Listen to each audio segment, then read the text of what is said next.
ఓ వినతయ్య, సువ్రత, నువ్వు చూపించిన శౌర్యానికి నేనెంతో సంతోషించాను. నీకోసం ఏం చేయమంటావో చెప్పండి. అప్పుడు నేను నువ్వెవరో నాకు తెలుసుకోవాలని ఉంది కనుక ముందు నీ గురించి నాకు చెప్పి తర్వాత వరాన్ని ప్రసాదించన్నాను.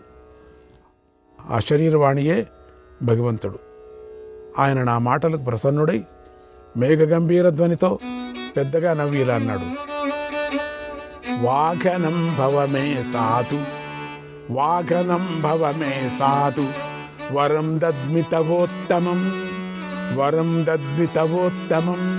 నతే వీర్యేణ సదృశః, నతే వీర్యేణ సదృశః, కచ్చిల్లోకే భవిష్యతి, కచ్చిల్లోకే భవిష్యతి. పతంగ పతతాం శ్రేష్ఠ, నదేవో నాపి దానవక, నదేవో నాపి దానవక. మత్ సఖిత్వ మనుప్రాప్తక, మత్ సఖిత్వ మనుప్రాప్తక. దుర్ధర్ షశ్చ భవిష్యసి, దుర్ధర్ షశ్చ భవిష్యసి. ఓ గరుడా, తొందరపడకు. సమయం వచ్చినప్పుడు నువ్వే నా గురించి తెలుసుకుంటావు. నీకు గొప్ప వరం ఇస్తున్నాను. శౌర్యంలో నీ వంటివాడు ఈ లోకంలోనే లేడు. దేవతలు దానవుల్లో కూడా ఉండడు. నువ్వు నాకు వాహనంకా, నాకు స్నేహితుడై ఉండు. నువ్వు తిరుగులేని వాడి అవుతావన్నాడు. అప్పుడు నేను నమస్కారం చేసి ఇలా అన్నాను. ఓ దేవా, నీ ఆజ్ఞ నేను పాటిస్తాను. నువ్వు చెప్పినట్లే నీకు వాహనం అవుతాను. నువ్వు రథం మీద ఉన్నప్పుడు మాత్రం నేను నీ ధ్వజం మీద ఉంటాను. ఇందులో సందేహం లేదన్నాను. అప్పుడు భగవంతుడు, శుభం, నువ్వు చెప్పినట్లుగానే జరుగుతుంది అన్నాడు. కనుక ఓ సత్పురుషులారా, నేను ఎవరో తెలియని భగవంతుడితో మాట్లాడాను. ఆయన గురించి తెలుసుకోవాలని నాకెంతో కుతూహలం కలిగింది. వెంటనే నేను నా తండ్రి అయినటువంటి కశ్యప మహర్షి వద్దకు వెళ్ళాను. ఆయనకు నమస్కారం చేసి జరిగిన విషయమంతా చెప్పాను. అప్పుడు నా తండ్రి అంతా విని ఒక ముహూర్తకాలం ధ్యానం చేసి నాతో ఇలా అన్నాడు. నాయనా, నేను ధన్యుణ్ణి అయ్యాను, అనుగ్రహించబడ్డాను. ఎందుకంటే నువ్వు నాకు పుట్టినందుకు ఎంతో సంతోషంగా ఉంది. నువ్వు సాక్షాత్ మహాత్ముడు, గుహ్యుడు అయినటువంటి పరమాత్మతో మాట్లాడావు. నేను కూడా ఏకాగ్ర చిత్తంతో, యోగంతో, తీవ్రమైన తపస్సుతో ఆ భగవంతుడిని సంతోషపెట్టాను. ఆయన నాకు ఆనందాన్ని కలిగిస్తూ ప్రత్యక్షమయ్యాడు. ఆయన శరీరం తెలుపు, పసుపు, ఎరుపు, కపిల, పింగళ చిత్రవర్ణాలతో శోభిస్తుంది. ఆయన ఎర్రగాను, నీలంగాను, నల్లగాను కనిపించాడు. ఆయనకు 1000 పొట్టలు, 1000 చేతులున్నాయి, 2000 పెద్ద ముఖాలు ఉన్నాయి. అలాగే ఆయనకు 100 కన్నులున్నాయి. ఆయన విశ్వరూపుడై ఉన్నాడు. నేను ఆయనను సమీపించి తల వంచి నమస్కారం చేశాను. రుక్కులు, సామలు, యజస్సులతో స్తుతించి శరణు కోరాను. కానీ ఆయన నీతో మాట్లాడాడు. నువ్వు అదృష్టవంతుడు. ఆయన సర్వానికి మేలు జరగాలని కోరుకుంటూ ఉంటాడు. ఆయన విశ్వరూపుడు, అందరిలోనూ ఉంటాడు. ఆ పరమదేవుడు నీతో స్వయంగా మాట్లాడాడు. కనుక నువ్వు వెంటనే ఆయననే ఆరాధించు. ఆయనను ఆరాధిస్తే కష్టపడు అన్నాడు నా తండ్రి. ఓ బ్రహ్మర్షులారా, ఇలా నా తండ్రి నాకు ఆ భగవంతుడి గురించి చెప్పాడు. తర్వాత నేను నా ఇంటికి వెళ్ళాను. నా మనస్సులో ఆ పరమాత్మనే నిలుపుకున్నాను. ఆయన గురించే ఆలోచించాను. ఆయన మీదే భక్తి కలిగి ఉన్నాను. నా మనస్సు ఆయన భావనతోనే లగ్నమైపోయింది. చివరికి నా హృదయం ఆలోచించి ఆయనగా మారిపోయింది. నేను ఆ గోవిందుడినే చింతిస్తూ కూర్చున్నాను. నారాయణనే చూడాలనే కోరిక నా హృదయంలో స్థిరంగా నిలిచిపోయింది. ఆ స్థితిలో ఉన్న నేను వాయువేగ మనోవేగాలతో నారాయణ ఆశ్రమానికి వెళ్ళాను. అది విశాలమైన బదరీ తీర్థంలో ఉన్నటువంటి ఆశ్రమం. నేను అక్కడ శ్రీహరిని చూశాను. ఆయన జగత్కారణుడు, విశ్వవ్యాపకుడు, గోవిందుడు, పుండరీకాక్షుడు. నేను ఆయనకు శిరస్సు వంచి నమస్కారం చేశాను. పరమానందంతో ఋగ్యజుస్సాములతో స్తుతించాను. మనసా సనాతన దేవుడిని శరణు కోరుతూ ఇలా అన్నాను. ఓ భగవంతుడా, భూత భవిష్యదీశ, భూత వర్తమాన కర్త, అవ్యయ, అరిందమ, శరణు కోరిన నన్ను కాపాడు. అసలు నువ్వెవరివాడు, ఎక్కడుంటావు? నీ తత్వాన్ని తెలుసుకోవాలని నేను నీ పాదాల వద్దకు వచ్చాను. నన్ను రక్షించు అని ప్రార్థించాడు. అప్పుడు భగవంతుడు ఇలా అన్నాడు. ఓ సౌమ్య, నువ్వు నా తత్వాన్ని యథాతథంగా తెలుసుకోవాలని ప్రయత్నం చేస్తున్నావని నాకు తెలుసు. నీ తండ్రి నా గురించి నీకు కొంత చెప్పాడు, అది కూడా నాకు తెలుసు. ఓ వినతయ్య, ఎవరికి ఏ రీతిగా కూడా నా గురించి పూర్తిగా తెలీదు. జ్ఞానంలో పడిపోయిన పండితులే నన్ను తెలుసుకుంటారు. అహంకార మమకార రహితులు, కామబంధనాలతో చిక్కుకొని వారు మాత్రమే నా గురించి గ్రహిస్తారు. నువ్వు ఎల్లప్పుడూ నా భక్తుడు, నాపై మనస్సులు గలవాడు, అందువలనే జగత్కారణ రూపుడువైన నా స్థూల రూపాన్ని గ్రహించావు అన్నాడు. ఓ ఋషులారా, అలా భగవంతుడు నాకు అభయం ఇవ్వగానే నా తపన, నా శ్రమ, నా భయం క్షణాల్లోనే నశించిపోయింది. అప్పుడు వేగంగా పయనించగల ఆయన నెమ్మదిగా వెళ్ళాడు. నేను తీవ్రమైన వేగంతో ఆయన వెంట వెళ్ళాను. ఆయన ఆకాశంలో చాలా చాలా చాలా దూరం ప్రయాణం చేసి ఒక ప్రాంతానికి చేరాడు. అది మనస్సుతో కూడా వెళ్ళలేని ప్రదేశం. అక్కడ భగవంతుడు మనోవేగాన్ని స్వీకరించాడు.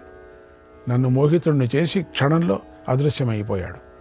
నేను ఆయన కోసం దిక్కులు చూస్తూ ఉండగా మేఘధ్వని వంటి ధీరస్వరంతో ఆయన ఓయి అని నన్ను పిలిచాడు. ఆ ధ్వని ఆ ప్రాంతమంతటా ప్రతిధ్వనించింది. ఆయన ఓయి, నేనిక్కడ ఉన్నానన్నాడు. నేను ఆ శబ్దాన్ని బట్టి వెళ్ళాను. నాకు అక్కడ ఒక సరస్సు కనిపించింది. అదెంతో అందంగా ఉంది, హంసలతో నిండుగా ఉంది. భగవంతుడు ఆ సరస్సు దగ్గరికి వెళ్ళి నన్ను ఓయి అని పిలుస్తూనే తన నివాస స్థానమైన జలంలోకి వెళుతూ ఇలా అన్నాడు, ఓ సౌమ్య, నువ్వు కూడా నీటిలోకి రా, మనిద్దరం ఇక్కడే సుఖంగా నివసిద్దాం అన్నాడు. ఆ మాట విని నేను కూడా నీటిలోకి ప్రవేశించాను. అప్పుడు ఆ సరస్సులో ఒక అద్భుతమైన దృశ్యాన్ని చూశాను. అక్కడక్కడ యథావిధిగా తీర్చిదిద్దబడిన అగ్నులు వెలుగుతూ ఉన్నాయి. ఇవి ఇంధనం లేకుండానే వెలుగుతున్నాయి, ఆజ్యంతో తడిసినట్లుగానే వెలుగుతున్నాయి. ఆయన వెనకాల వెళ్ళిన నాకు అక్కడ భగవంతుడు కనిపించలేదు. వేల కొద్ది ప్రదేశాలు వెలుగుతున్న ఆ అగ్నిహోత్రాలు సమీపంలో నేను శ్రీహరిని వెతకసాగాను. అప్పుడు నాకు అగ్నుల సమీపంలోనే మధుర స్వరాలు వినిపించాయి. అక్కడ ఋగ్వేద, యజుర్వేద, సామవేద పండితులు తమ ప్రభావంతో అదృశ్యులై ఉన్నారు. వారు స్పష్టంగా అక్షరాలను ఉచ్చరిస్తూ వేదాన్ని పఠిస్తున్నారు. వారి పదాలను, అక్షరాలను అందంగా ఉచ్చరిస్తున్నారు. నేను తీవ్రమైన వేగంతో అక్కడున్న వేల కొద్దీ ఇళ్ల చుట్టూ తిరిగాను, కానీ ఎక్కడా నాకు భగవంతుడు కనిపించలేదు. దాంతో ఎంతో బాధపడ్డాను. అగ్నిహోత్రాదులు మాత్రం నిర్మలమైన జ్వాలలతో ప్రకాశిస్తూనే ఉన్నాయి. సనాతన దేవుడు, ఆ దేవదేవుడు నాకు దర్శనం ఇవ్వలేదు. నేను అగ్నిహోత్రాల చుట్టూ తిరిగి తిరిగి అలసిపోయాను. ఎందుకంటే వాటికి అంతమే కనిపించలేదు. అలాగే నన్ను అక్కడికి తీసుకొని వెళ్ళిన భగవంతుడు కనిపించలేదు. అప్పుడు నేనెంతో చింతిస్తూ భగవంతుడిని ధ్యానించాను. వినయంతో తల వంచి భగవంతుడిని నమస్కారం చేసి అప్పుడు గరుత్మంతుడు ఇలా చెప్పాడు, మహర్షులారా, ఈ నామాలతో ఇలా స్తుతించాను. నారాయణాయ శుద్ధాయ, నారాయణాయ శుద్ధాయ, శాశ్వతాయ ధ్రువాయ చ, శాశ్వతాయ ధ్రువాయ చ, భూతభవ్య భవేశాయ, భూతభవ్య భవేశాయ, శివాయ శివమూర్తయే, శివాయ శివమూర్తయే, శివయోనేః శివాధ్యాయ, శివయోనేః శివాధ్యాయ, శివపూజ్యతమాయ చ, శివపూజ్యతమాయ చ, శివపూజ్యతమాయ చ. శుద్ధుడు, శాశ్వతుడు, ధ్రువుడు, భూతవర్తమాన భవిష్యత్ ప్రభువు శివుడు, శివస్వరూపుడు, మంగళకారకుడు, శివుడికి మూల కారణుడు, శివుడు కూడా పూజించదగినవాడు అయిన నారాయణుడికి నమస్కారము. ఘోర రూపాయ మహతే, ఘోర రూపాయ మహతే, యుగాంతకరణాయ చ, యుగాంతకరణాయ చ, విశ్వాయ విశ్వదేవాయ, విశ్వాయ విశ్వదేవాయ, విశ్వేశాయ మహాత్మనే, విశ్వేశాయ మహాత్మనే. పరమఘోర స్వరూపుడు, యుగాంతకర్త, విశ్వరూపుడు, విశ్వదేవుడు, విశ్వేశ్వరుడు, పరమాత్మ అయిన శ్రీహరికి నమస్కారం. సహస్రోదార పాదాయ, సహస్రోదార పాదాయ, సహస్రనయనాయ చ, సహస్రనయనాయ చ, సహస్రబాహువే చైవ, సహస్రబాహవే చైవ, సహస్రవదనాయ చ, సహస్రవదనాయ చ.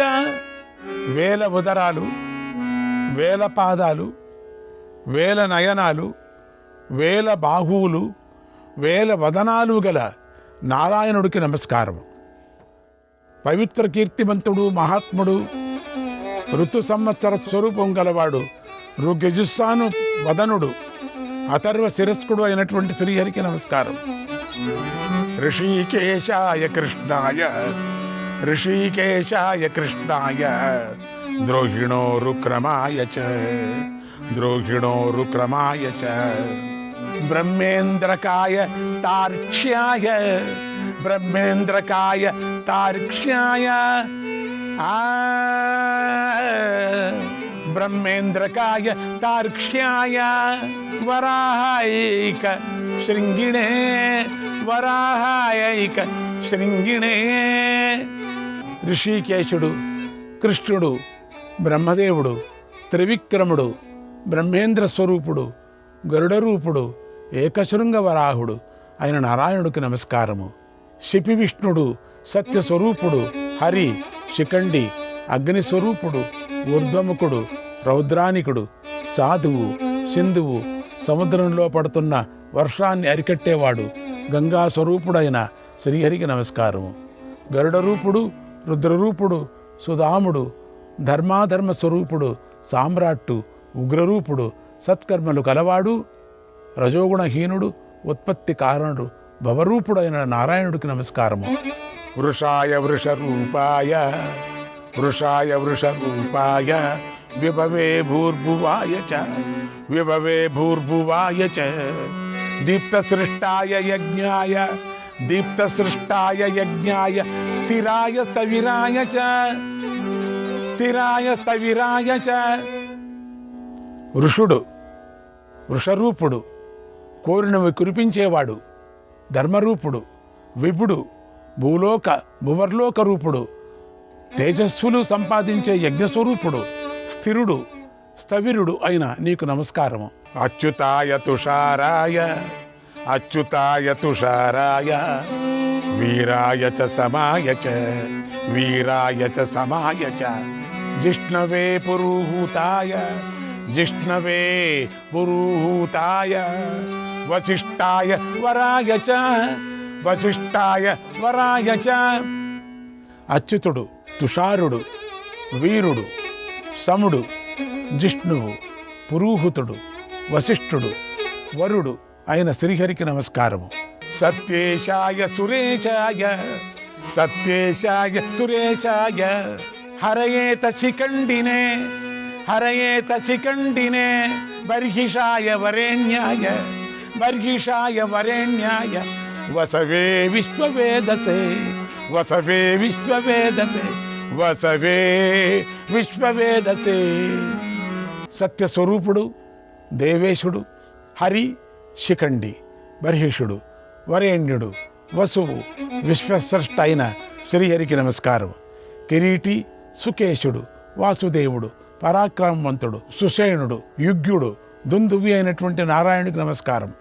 జీవసకుడు వ్యాపకుడు భరద్వాజుడికి అభయదాత భాస్కరుడు వరేంద్రుడు పద్మనాభుడు భూరి అయిన వారికి నమస్కారము. పునర్వసు నక్షత్రపాలితుడు జీవోత్పత్తి స్థానము వషట్కారుడు స్వాక స్వాద నిధన స్వరూపుడు ఋగ్యజుస్సామ స్వరూపుడు త్రిలోకాధిపతి అయిన నారాయణుడికి నమస్కారము. శ్రీ పద్మాయాత్మ సదృశ శ్రీ పద్మాయాత్మ సదృశ ధరణే ధారణే పరే ధరణే ధారణే పరే సౌమ్యాయ సౌమ్య రూపాయ సౌమ్యాయ సౌమ్య రూపాయ సౌమ్యే సుమనసే నమః సౌమ్యే సుమనసే నమః. శ్రీ పద్మం చేతిలో కలవాడు ధరించువాడు ధరింపజేసేవాడు పరముడు సౌమ్యుడు సౌమ్య స్వరూపం గలవాడు మంచి మనస్సు గలవాడు ఆయన శ్రీహరికి నమస్కారము. విశ్వాయ చ సువిశ్వాయ విశ్వాయ చ సువిశ్వాయ విశ్వరూపధరాయ చ విశ్వరూపధరాయ చ కేశవాయ సుకేశాయ కేశవాయ సుకేశాయ రశ్మీకేశాయ భూరిణే రశ్మికేశాయ భూరిణే. విశ్వస్వరూపుడు సువేశ్వరుడు విశ్వరూపధరుడు కేశవుడు సుకేశుడు రశ్మికేశుడు మహాత్ముడైన శ్రీహరికి నమస్కారం. హిరణ్యగర్భుడు సౌమ్యుడు ధర్మరూపధారి నారాయణుడు శ్రేష్ఠ శరీరం గలవాడు. పురూహుతుడు వజ్రి ఇంద్రరూపుడు ధర్మాత్ముడు వృషసేనుడు ధర్మసేనుడు తటస్వరూపుడు అయినటువంటి నారాయణుకి నమస్కారం. మునయే జ్వరముక్తాయ మునయే జ్వరముక్తాయ జ్వరాధిపతయే నమః జ్వరాధిపతయే నమః అనేత్రాయ త్రినేత్రాయ అనేత్రాయ త్రినేత్రాయ పింగళాయ విడూర్మిణే పింగళాయ విడూర్మిణే విడూర్మిణే.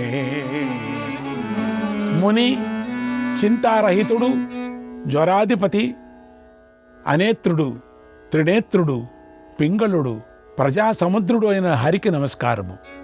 తపో వేదనిధికి యుగ ప్రవర్తుడికి శరణుడికి శరణ్యకుడికి శక్తిశాలురకు ఇష్టమైన ఆశ్రయ రూపుడికి సర్వ జగదాధిపతికి భూత వర్తమాన భవిష్యుద్రూపుడు అయినటువంటి హరికి నమస్కారం.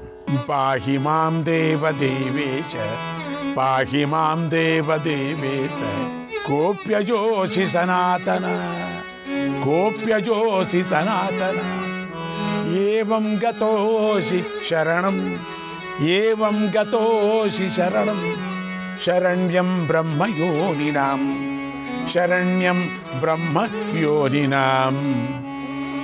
ఓ దేవదేవేశ, నన్ను కాపాడు. నువ్వు అనిర్వచనీయుడువు, అజుడువు, సనాతన విప్రులకు నువ్వు శరణ్యుడువు. ఇలా నిన్ను శరణు కోరుతున్నాను. స్తుతించదగిన వాడిని. ఇలా స్తుతించటంతో నా దుఃఖం నశించిపోయింది. ఆ తరువాత ఏదో అదృశ్య శక్తి ద్వారా మంగళకరమైన భగవంతుడి యొక్క దివ్యవాణి ఇలా వినిపించింది. ఓ గరుడా, భయపడకు. నువ్వు మనస్సును ఇంద్రియాలను జయించావు. ఇక ఇంద్రునితో సహా దేవతలతో కలిసి నీ ఇంటికి వెళ్ళు. నీ పుత్రులను బంధువులను కలుసుకో అన్నాడు. ఆ క్షణంలోనే మహాకాంతితో నారాయణుడు నా ఎదుట ప్రత్యక్షమయ్యాడు. శ్రీకృష్ణాయ పరమాత్మనే నమః.